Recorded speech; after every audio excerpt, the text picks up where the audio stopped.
வணக்கம் நண்பர்களே. நமது கயலின் பார்வையில குற்றங்கள் பலவிதங்கள் இருக்கிறது. அந்த குற்றத்துடைய பின்னணி என்ன? என்ன மாதிரி சூழ்நிலையில குற்றம் ஏற்பட்டிருக்கு? அப்படின்றத தான் தொடர்ந்து நம்ம சில விஷயங்கள் மக்கள் பார்வையில குடுத்துக்கிட்டு இருக்கோம்.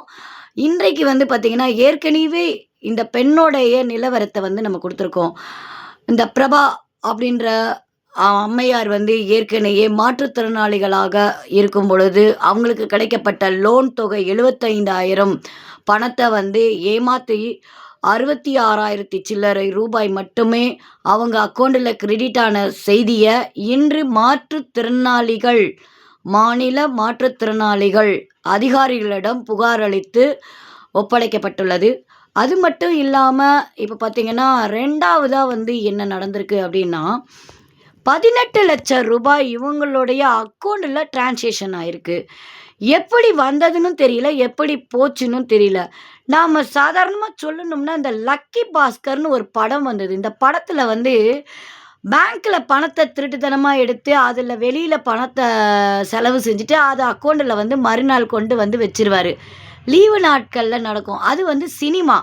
ஆனா, ரியல் லைஃப்ல பிரபாவதியோடைய வாழ்க்கையில என்ன நடந்திருக்குன்னா, 3 மாத காலங்கள் அக்கவுண்ட சரியான முறையில பயன்பாடு இல்லாத அந்த டைம்ல, அவங்களுடைய அக்கவுண்ட்ல 18,00,000 கிரெடிட் ஆயிருக்கு. கிரெடிட் ஆனது மட்டும் இல்லாம, இவங்களுக்கு சிபில் ஸ்கோர் இருக்குன்னு சொல்லி மெசேஜ் அவங்களுக்கு ஃபோன் கால்ஸ் வந்திருக்கு. இந்த ஃபோன் கால்ஸ் அவங்க பார்த்தவங்க அதிர்ச்சி அடைஞ்சு, என்னடா 18,00,000 வந்ததுன்னு அக்கவுண்ட்ல பார்க்கறப்ப அவங்களுக்கு அக்கவுண்ட்ல காட்டல. உடனே இத என்ன பண்ணியிருக்காங்க, நேரடியா போய் அவங்க பேங்க்ல இத பத்தி கேட்டிருக்காங்க. அவங்க புகாரும் அளித்திருக்காங்க. மாவட்ட அளவுல புகார்களும் குடுக்கப்பட்டிருக்குது. ஆனா, அந்த பொண்ணுக்கு உரிய நியாயம் கிடைக்கல.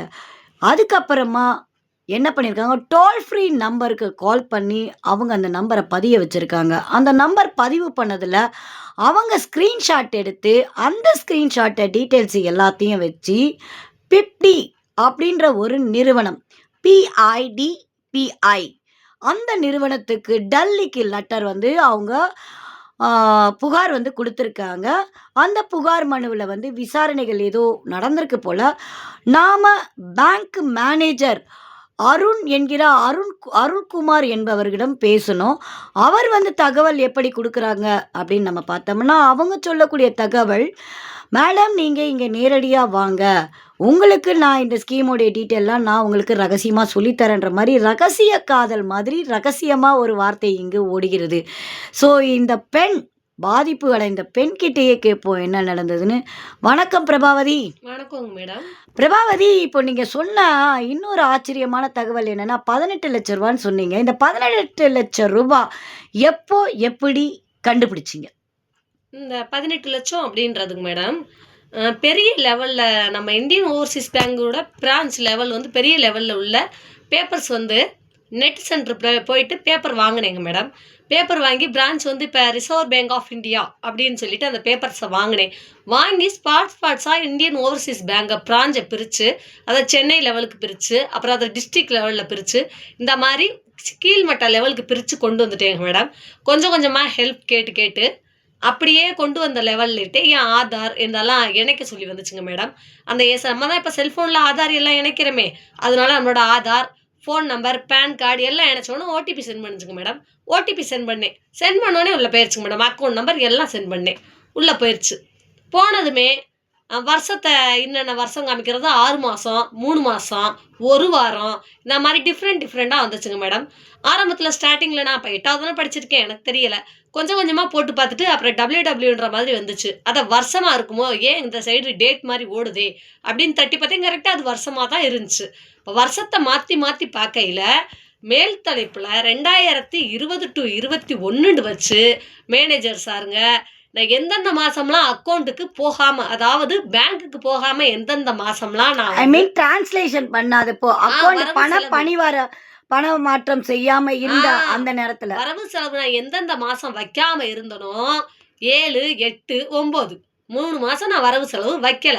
அந்த மாதங்களை கரெக்டா குறிப்பிட்டு எடுத்து மேனேஜர் அதே மாதங்கள்ல 18,00,000 ஹவுசிங் லோனை போட்டு எடுத்திருக்காருங்க மேடம். என்னோட அக்கௌண்ட்ல எங்க அனுப்புனாருன்னு தெரியல, எந்த இடத்துக்கு அனிருத் கே நகர் சென்னைன்றது மட்டும் அந்த பேப்பர்ல வந்து நான் எடுத்ததுல ஒட்டிருச்சுங்க மேடம். யார் அந்த அனிருத்துன்னு உங்களுக்கு எனக்கு தெரியுமா? தெரியாதுங்க மேடம், யாருன்னே தெரியாது. அனிருத் கே நகர்னா சென்னையில இருந்து தான் வந்திருக்கா உங்களுக்கு? ஆமாங்க மேடம், சைபர் கிரைம்ல கொடுத்தப்ப அந்த மாதிரி தான் பிரிச்சு வந்து இன்னும் அந்த ஒரிஜினல் தர ஸோ மாட்டேங்குது. ஆல்ரெடி சைபர் கிரைம் குற்றத்தை கொடுத்துருக்கீங்களா? கொடுத்திருக்கேங்க மேடம். எந்த கொடுத்து தான் இடத்துல? பிரிச்சு எடுத்தாங்க. ராமநாதபுரம் மாவட்டத்துல. ராமநாதபுரம் மாவட்டத்துல நீங்க கொடுத்து உங்களுக்கு ஏதாவது எஃப்ஐஆரோ இல்ல சிஎஸ்ஆரோ போட்டு கொடுத்துருக்காங்களா? பார்த்திபனூர் லோக்கல் ஸ்டேஷன்ல சிஎஸ்ஆர் கொடுத்திருக்காங்க மேடம். அது கொடுத்ததுல என்ன நடவடிக்கை எடுத்திருக்காங்க? எந்த எஃப்ஐஆர் நடவடிக்கையுமே எடுக்கலங்க மேடம். அந்த பார்த்திபனூர் அந்த ஸ்டேஷன்ல வந்து காவல்துறை உங்ககிட்ட மேற்கொண்டு என்ன பேசுச்சு? காவல்துறை மேற்கொண்டு எதையுமே நடவடிக்கை எடுக்கல. நான் போனேன். நான் அவரு அதே மாதிரியே அதே டயத்துல 2023ல என்னைய பான் கார்டு ஆதாரம் எடுத்துக்கிட்டு வான்னு சொல்லி அங்கே பேங்க்ல வேலை பார்க்குறவங்க வந்து என்னைய வந்து எடுத்துட்டு வர சொல்லி கன்சல்ட் பண்ணாங்க. அதோட ரெக்கார்டு நான் வச்சிருக்கேங்க மேடம். மேனேஜர் உன்னைய ஆதார் பான் கார்டு எடுத்துட்டு வர சொல்றாரு வா அப்படின்னு கூப்பிட்டாங்க. நான் எப்போ ரெக்கார்டு போடுவேன் எந்த ஆஃபீஸர் பேசினாலும். அப்போ எதுக்கு நான் ஆதார் இதுக்கு எங்கள் மாற்றுத்திறனாளி ஆஃபீஸ்ல இருந்து தான் கொண்டு வர சொன்னாங்கன்னு சொல்லி சொன்னாங்க மேடம். எதுக்கு மாற்றுத்திறனாளி ஆஃபீஸில் ஆதார் இது கேட்குறாங்க? நீ வா நேரம் வந்து மேனேஜரை பாரு, எனக்கு தெரியாது அப்படின்ட்டாரு. யார் சொன்னா அந்த மாதிரி? என்னோட அவங்களோட நேம் ஃபோன் நம்பர்லாம் நான் வச்சிருக்கேன். இல்ல பேங்க்ல பேர் வேலை சொல்லுங்க. பார்க்குறவங்க. பேங்க்ல வேலை கனகராஜ். பார்க்கறவங்க. கனகராஜ்.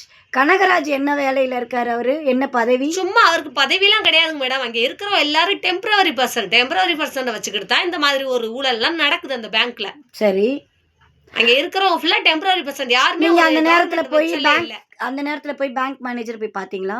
பார்த்தேங்க மேடம். கொண்டு வந்து வர சொல்லி தானே ஆதார் ஐடி எல்லாம் வாங்கிட்டாங்க. வாங்கி தான் இந்த வேலையை பார்த்துருக்காங்க. ஆனா அப்ப நமக்கு தெரியாதே இந்த மாதிரி 18 லட்சம் அவங்க போட போறாங்க எடுக்க போறாண்டு. இந்த 67,500 ரூபாய்க்காகத்தான் நம்மளை வந்து கொண்டு வர சொல்றாங்களோ அப்படின்னு. ஆனா அது 75,000 நினைச்சு தான் நான் கொண்டுட்டு போனேன். அன்னைக்கே எனக்கு அந்த 67,500 ரூபான்றது உண்மை தெரியலையே. அதுலயும் கம்மியா தானே ஏத்திருக்காங்க. இல்ல 1000 ஒரு கம்மியா. பக்கம் உங்களை மாற்றுத்திறனாளிகள்ல ஏமாத்திருக்காங்க. அடுத்த 3 மாசத்துல 18 லட்ச ரூபான்னு சொல்லி ஹவுசிங் லோனுன்னு எடுத்திருக்காங்க. நீங்க உண்மையிலேயே சொந்த வீட்டுக்காரிக்கு வீடு கட்ட லோன் கொடுத்துருக்காங்க. நீங்க மறைக்கிறீங்களா? பொய் சொல்லாம சொல்லுங்க. மேடம் வீடு இருந்தா வந்து பூமியில இருந்து வீட்டை நான் என்னங்க மேடம் தூக்கி ஒழிச்சாங்க மேடம் வைக்க முடியும்? வீடு இருந்தா நேரா வந்து எங்க வில்லேஜ்ல பாருங்க மேடம். வீடு இருந்தா வீட்டு ரசீது போட்டிருக்கணும், வீடு கட்டி இருக்கணும், அதுக்கு உண்டான ஸ்லிப்ல இருந்து என் பேர்ல எல்லாம் வாங்கியிருக்கணும். இன்னைக்கு நகையை மறைச்சிடலாம், வீட்டை மறைக்க முடியுமாங்க மேடம்? அது நீங்க சொல்றீங்க நான் வீட்டை மறைக்க முடியாதுன்னு. நாளைக்கு சைபர் கிரைம் மாநில அளவுல புகார் கொடுக்க போறேன்றீங்க. புகார் கொடுக்கறப்போ நாளைக்கு நீங்க வீட்டை மறைச்சிட்டீங்க, உங்களது எவிடன்ஸ் இருக்குன்னு சொன்னா நீங்க குற்றவாளி ஆகுவீங்களே, நான் பரவாயில்லையா? வடிவேல் படத்துல சொன்ன மாதிரி வடிவேல் கேணிய கன்னட மாதிரி நான் என் வீட்டை கன்னட தான் மேடம் இனிமே நான் கம்ப்ளைண்டே கொடுக்கணும். ஓ, அது எங்க கொடுக்கறது ஐடியாவில் இருக்கீங்க? சைபர் டெல்லிக்கு கிரைம்ல? டெல்லியில தாங்க மேடம் இனிமே கொடுக்கணும். சென்னையில நம்ம எடுக்கா கட்டி சென்னையில கொடுப்பேன். இப்ப சென்னையில எடுக்கா கட்டி அடுத்த இது டெல்லி தாங்க மேடம். இப்போவே இவ்வளவு ஆபீசர்ஸ் வந்து கால் பண்ணி உங்களை இவ்வளவு துன்புறுத்துறாங்க. இதையெல்லாம் கேட்டா ஒரு பத்திரிகையாளரா இருக்க உங்களையே இவ்வளவு துன்புறுத்துறாங்க. இப்ப பப்ளிக்கா இருக்க எங்களை எவ்வளவு மேடம் துன்புறுத்தி இருப்பாங்க. ஆமா, பத்திரிக்கையாளர்கள் எங்களை துன்பப்படுத்தினாங்கன்னா எங்களுக்கு ஒரு இது இருக்கு. நாங்க அதை எல்லாத்தையும் நாங்க கம்ப்ளைண்ட் கொடுப்போம். அது மட்டும் இல்லாம எங்களை வந்து துன்பப்படுத்தினா நீதிமன்றத்துக்கு நாங்க அடுத்த கட்டத்துல நாங்க போயிடுவோம். சரிங்களா? நாங்க மக்களுடைய பார்வைக்கும் அரசு அதிகாரிகள் பண்ண தவறுகளை வந்து முதல்வருக்கு நேரடியாக நான் கொடுக்கக்கூடிய தொடர்புல இருக்கிற பொண்ணு.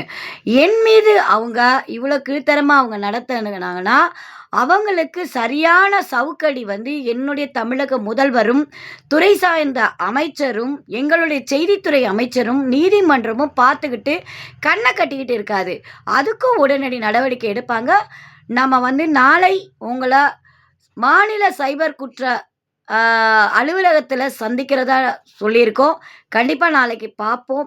உங்களுடைய புகார் மனு என்னன்றதை நம்ம கொடுப்போம். நான் சொல்றது அப்படி தப்பா இருந்தா எப்படிங்க மேடம்? நான் இருந்த இடத்துலயே நான் இங்க சென்னைக்கு வர்றதுக்கு முன்னாடியே அங்கே என்னென்னலாம் நான் டாக்குமெண்ட் எடுத்தனோ அதை சொல்லி இவர் மேலே எப்படிங்க மேடம் நான் கம்ப்ளைண்ட் ஐடி வாங்க முடியும்? அதுவும் சென்னை ஹெட் ஆஃபீஸில். நான் சென்னைக்கே இது வரைக்கும் வந்தது கிடையாது. இந்த 2 நாள் தான் எனக்கு புதுசு சென்னையே. அப்படி இருக்கையில் எப்படிங்க மேடம் டோல் ஃப்ரீ நம்பரை எடுத்து அது மூலியமாக பெரிய ஆஃபீஸர் கெஜெட் ஆஃபீஸராக பார்த்து கான்டாக்ட் நம்பர் பண்ணி ஃபோன் பண்ணி கேட்டு அவங்க அங்கே என்னென்னலாம் இருக்குது அப்படின்றத சொல்லுங்கன்னு சொல்லி அந்த நம்பரெல்லாம் கரெக்டாக சொல்லி இங்கேயும் அங்கேயும் அப்படி கெஸ் பண்ண மாதிரி கரெக்டாக வருஷம் மேலே 2020 to 21 தலைப்பு பழைய வருஷம்.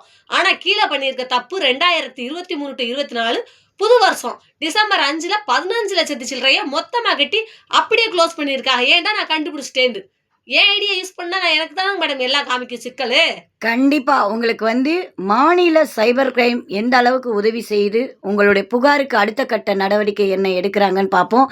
இதில நீங்க வேற ஷாக்கிங்கா சொல்லியிருக்கீங்க. நீங்க டெல்லிக்கு வேற கம்ப்ளைண்ட் குடுக்கறதுக்கு போறேன்னு சொல்லிட்டு. ஆ கண்டிப்பா உங்ககிட்ட இவ்வளோ தூரம் நியாயம் இருக்கிறதுனால நீங்க வெற்றி பெறுவீங்க. அரசும் உரிய நடவடிக்கை எடுக்கும் என்பதை கூறிக்கொண்டு விடைபெறுகிறோம். வணக்கம் அம்மா. வணக்கம் மேடம்.